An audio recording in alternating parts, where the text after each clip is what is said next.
जय हिंद विद्यार्थी मित्रांनो, एक्झाम गुरुकुल या युट्यूब चॅनलमध्ये आपले सहर्ष स्वागत. मित्रांनो, अर्थशास्त्राची जी अभ्यासमाला आहे त्यामध्ये आपले सहर्ष स्वागत.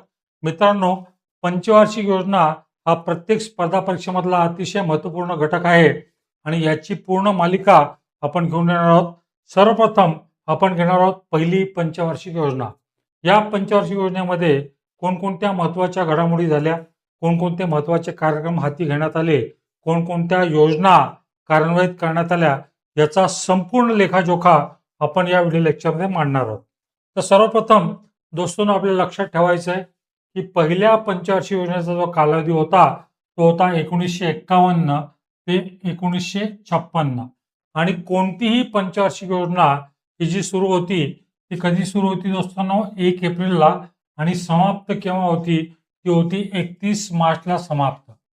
आता पंचवार्षिक योजना ज्या आहे ते योजना आयोगातर्फे राबवल्या जातात. आणि पहिली पंचवार्षिक योजना जी होती तेव्हा आपल्या योजना आयोगाचे किंवा नियोजन आयोगाचे अध्यक्ष कोण होते? ते होते पंडित जवाहरलाल नेहरू.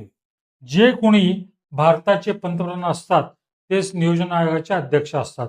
तर पहिली पंचवार्षिक योजना पंडित जवाहरलाल नेहरू यांच्या काळात कार्यान्वित करण्यात आली. आणि खऱ्या अर्थाने पंचवार्षिक योजनेचं कार्य जे आहे ते कोण सांभाळत असतात? ते सांभाळत असतात उपाध्यक्ष. उपाध्यक्ष कोण होते? ते होते गुलजारीलाल नंदा, जे कालांतराने देशाचे पंतप्रधान सुद्धा झाले, पण हंगामी पंतप्रधान. मग दोस्तांनो, पहिली पंचवार्षिक योजना याचं प्रतिमान किंवा ज्याला आपण मॉडेल म्हणतो हे कोणाच्या तत्वावरती आलेलं होतं? तर हेरॉड डोमर नावाची 2 व्यक्तिमत्व जे आहेत, जे 2 अर्थतज्ञ आहेत, त्यांच्या प्रतिमानावरती आधारित हे जे आहे पहिली पंचवार्षिक योजना आहे. आणि पहिल्या पंचवार्षिक योजनेमध्ये कोणत्या महत्त्वपूर्ण बाबी ज्या आहेत त्या अधोरेखित करण्यात आल्या होत्या, किंवा पहिल्या पंचवार्षिक योजनेचा प्रमुख उद्देश काय होता? तर आपल्याला लक्षात ठेवायचं आहे कृषी, ऊर्जा आणि जलसिंचन. आपल्याला ही बाब सुद्धा लक्षात ठेवायची आहे दोस्तांनो की 1947ला जेव्हा भारताची फाळणी झाली तेव्हा गहू पिकवणारा पश्चिम पंजाब नावाचा प्रांत जो आहे तो पाकिस्तानात गेला. त्यामुळे भारताचं कृषी उत्पादन घटलं. त्याचप्रमाणे तांदूळ उत्पादन करणारा पूर्व बंगाल नावाचा प्रांत तो पाकिस्तानमध्ये गेला. त्यामुळे सुद्धा भारताचं कृषी उत्पादन घडलं. आणि पूर्व बंगाल जो आहे हा भाताच्या उत्पादनात सुद्धा अग्रेसर होता. तर अल्टिमेटली मला असं सांगता येईल की भारताचं कृषी उत्पादन घटलं. तर आपल्याला आपल्याला पहिल्या पंचवार्षिक योजनेमध्ये कृषी, ऊर्जा आणि जलसिंचनावरती भर देणं हे अतिशय क्रमप्राप्त होतं आणि तोच उद्देश आपण पहिल्या पंचवार्षिक योजनेत बाळगलेला होता. आता भारत नुकताच स्वतंत्र झालेला होता. भारताची अर्थव्यवस्था एवढी बळकट नव्हती. त्यामुळं प्रस्तावित खर्च जो होता पहिल्या पंचवार्षिक योजनेचा प्रस्तावित खर्च किती होता? 2,378 कोटी रुपये. पण वास्तविकरित्या जो काही खर्च करण्यात आलेला आहे तो आहे 1960 कोटी रुपये. आता या योजनेलाच आणखीन एका नावाने ओळखलं जातं. त्याला म्हणतो आपण काय? पुनरुत्थानाची योजना, रिसरेक्शन, बरं का? पुनरुत्थानाची योजना. आणि पंचवार्षिक योजनेमध्ये आपल्याला अपेक्षित वृद्धी दर काय होता? तर दरवर्षी 2.1% असा वृद्धी दर आपल्याला अपेक्षित होता. म्हणजे दोस्तांनो, पंचवार्षिक योजना जी योजना आहे ती आपण रशियाकडून जी आहे ती स्वीकारलेली आहे. आणि 5 वर्षाला म्हणजे दरवर्षी 2.1% म्हणजे 5 वर्षामध्ये 10.5% एवढा वृद्धी दर जो अपेक्षित होता. पण प्रत्यक्षात जी वाढ झालेली आहे ती झालेली आहे किती टक्के? तर 3.6%. म्हणजे दोस्तांनो, आपल्याला लक्षात ठेवायचं आहे की वृद्धी दरात अपेक्षेपेक्षा जास्त वाढ झालेली आहे. आता याच पंचवार्षिक योजनेमध्ये कोणकोणते महत्त्वाचे प्रकल्प भारत सरकारने हाती घेतलेले आहेत? तर सर्वप्रथम आपल्याला लक्षात ठेवायचं आहे दामोदर खोरे योजना, बरोबर? आता दामोदर खोरे योजना ही बहुउद्देशीय योजना आहे. बहुउद्देशीय म्हणजे मल्टीपर्पज प्रोजेक्ट. या माध्यमातून आपल्याला जलसिंचन सुद्धा करता येतं. या माध्यमातून आपल्याला मासेमारी सुद्धा करता येते.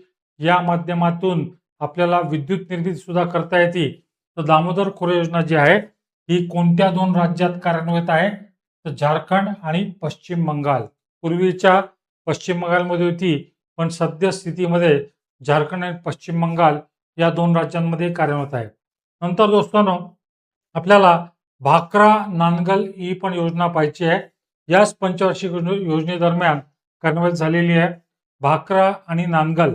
भाकरा ही जी योजना आहे ती आहे हिमाचल प्रदेश राज्यात आणि नानगल ही जी योजना आहे ती आहे पंजाब राज्यात. या माध्यमातून हिमाचल आणि पंजाब या दोन राज्यांना जलसिंचनाचा पुरवठा फार मोठ्या प्रमाणात करण्यात आलेला आहे. ती नदी कोणती आहे तर ती आहे कोसी नदी. हा प्रकल्प सुद्धा कार्यान्वित करण्यात आला आणि या माध्यमातून बिहार राज्याला जो आहे जलसिंचनाचा जो आहे तो पुरवठा करण्यात आला. आणि सरते शेवटी हिराकूड नावाची योजना जी आहे जी महानदीवरती स्थित आहे त्या माध्यमातून ओरिसा राज्यामध्ये जलसिंचनाचे मोठे मोठे प्रकल्प जे आहेत ते राबवण्यात आलेले आहेत. आता या पंचवार्षिक योजनेदरम्यान कोणकोणते महत्वाचे कारखाने जे आहेत ते स्थापित करण्यात आले. दोस्तांनो, आपल्याला लक्षात ठेवायचं आहे की पहिल्या पंचवार्षिक योजनेमध्ये शेती आणि जलसिंचनावरती भर दिला असल्या कारणाने खत निर्मितीचा प्रकल्प उभारणं अतिशय गरजेचं होतं. त्यामुळं सेंद्रिय खत प्रकल्प आपण राबवलेला आहे आणि सध्याच्या कोणत्या राज्यात आहे? झारखंड राज्यात. पण 1951ला हा जो झारखंड राज्य होतं हा बिहारचा प्रांत होता आणि या प्रकल्पासाठी कोणत्या दोन देशांनी आपल्याला मदत केलेली? इंग्लंड आणि अमेरिका. नंतर ॲट द सेम टाइम आपण दुसरा जो कारखाना उभारलेला आहे तो आहे चित्तरंजन रेल्वे इंजिनाचा कारखाना. चित्तरंजन लोकोमोटिव्ह वर्क्स ज्याला म्हणतो आपण आणि कोणत्या राज्यात कार्यान्वित करण्यात आलेला आहे? पश्चिम बंगाल. दोस्तांनो, चित्तरंजन हा जो कारखाना आहे चित्तरंजन दास यांच्या नावाने जो आहे तो अधोरेखित करण्यात आलेला आहे. चित्तरंजन दास म्हणजे CR दास ज्यांना आपण काय म्हणतो? देशबंधू. फाईन. आणि या रेल्वे कारखान्यातून जे पहिलं इंजिन निघालेलं आहे त्याचं नाव ठेवलेलं आहे आपण काय? देशबंधू. तर वाहतुकीची व्यवस्था आपल्या देशामध्ये प्रकल्प करण्याचा कार्यक्रम सुद्धा या कारखान्याच्या द्वारे हाती घेण्यात आलेला आहे. मग तिसरा जो प्रकल्प आहे तो आहे पेरांबूर रेल्वे डब्यांचा कारखाना. तर रेल्वे इंजिन बनवण्याचा कारखाना आपण सुरू केलेला आहे चित्तरंजनच्या माध्यमातून. त्याचबरोबरने आपल्याला रेल्वेचे डबे पण पाहिजे तर तो कारखाना सुरू केलेला आहे पेरांबूर रेल्वे डबे कारखाना. आणि हा कारखाना कोणत्या राज्यात आहे दोस्तांनो? तो आहे कोणत्या राज्यात? तामिळनाडू राज्यात.